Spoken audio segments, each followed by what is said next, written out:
We are going to speak about vanishing species. The fact. What is the conservation status? The conservation status of a group of organisms indicates whether the group is extinct and how likely the group is to become extinct in the near future. Factors that are taken into account when assessing conservation status. Many factors are taken into account when assessing conservation status.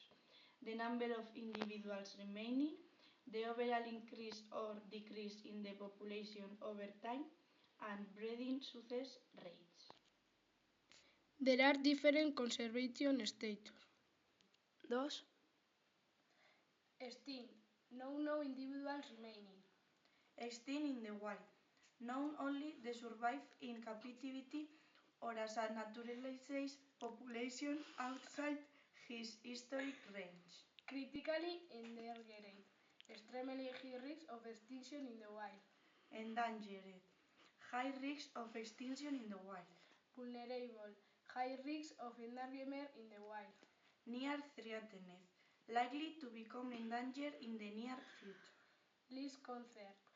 Lowest risk does not qualify for the higher risk category. Widespread and abundant taxa are included in this category. Data deficient. Not enough data to make an assessment of this risk of extinction. And not evaluated. Has not yet been evaluated against these criteria. What is the meaning of threatened species? Dos. The term threatened species means any species which is likely to become an endangered species within the foreseeable future throughout all or a significant portion of its range. And what is an endangered species? An endangered species is a species of organism facing a very high risk of extinction. And in the Basque Country? Dos. The mountains are the preferential area for distribution of threatened plants. Wetlands, some forests, caves and rocky areas are the zones that shelter most of the threatened fauna. There are some invasive species.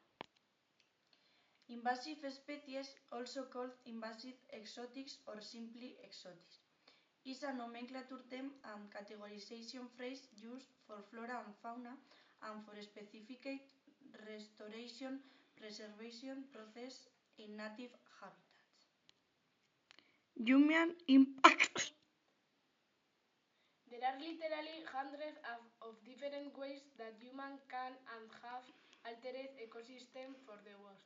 Deforestation, fragmentation, fertilization runoff, heavy metal in the soil, acid rain, prolonging nature disturbance, overusing land, urban sprawl, etc., etc., etc.